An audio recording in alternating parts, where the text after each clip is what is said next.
दोस्तों, हर साल शारदीय नवरात्रि अश्विन शुक्ल पक्ष की प्रतिपदा तिथि से लेकर दशमी तिथि तक चलते हैं, जो हम सभी बहुत ही श्रद्धा और धूमधाम से मनाते हैं। वैसे तो हर साल नवरात्रि का पर्व 9 दिनों का ही होता है, पर इस साल 2025 में शारदीय नवरात्रि 2 विशेष संयोगों में मनाई जाएगी। जी हाँ, इस बार नवरात्रि 9 दिनों की बजाय 10 दिनों की होंगी।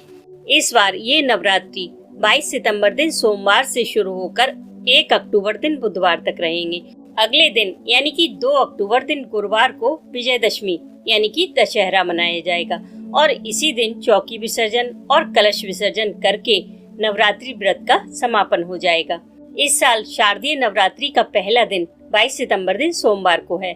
इसी दिन प्रतिपदा तिथि है और इसी दिन घट स्थापना की जाएगी।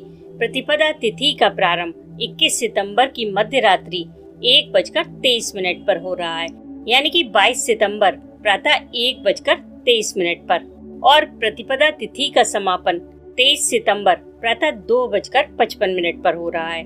कलश स्थापना 22 सितंबर दिन सोमवार को सुबह 6:09 से 8:06 के बीच की जाएगी।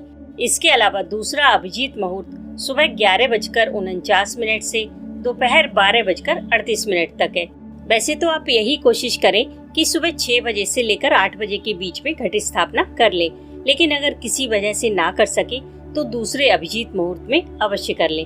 नवरात्रि व्रत का शुभारंभ माँ शैलपुत्री की पूजा से होता है और माँ सिद्धिदात्री की पूजा से इनका समापन होता है। इस बार दूसरा बड़ा संयोग है कि माँ हाथी पर सवार होकर आ रही हैं। इसका मतलब होता है सुख, समृद्धि और खुशहाली।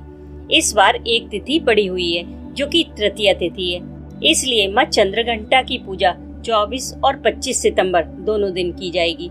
इस बार अष्टमी तिथि, जिसका व्रत अधिकतर लोग रखते हैं, वो 30 सितंबर दिन मंगलवार को है। महानवमी 1 अक्टूबर दिन बुधवार को है और दशमी तिथि 2 अक्टूबर दिन गुरुवार को है।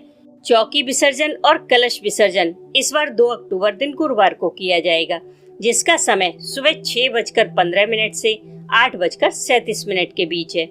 एक बात का विशेष ध्यान रखें कि कुछ लोग अष्टमी तिथि में व्रत रहते हैं और नौमी तिथि में कन्या पूजन करते हैं और कुछ लोग सप्तमी तिथि का व्रत करके अष्टमी तिथि में कन्या पूजन करते हैं। तो आप कन्या पूजन या व्रत कभी भी करें, लेकिन चौकी का विसर्जन 2 अक्टूबर को ही होगा, क्योंकि माँ की विदाई उनके ही समय पर की जाएगी।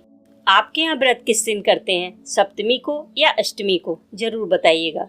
बाकी अगर आपका और भी कोई क्वेश्चन हो तो कमेंट कीजिएगा।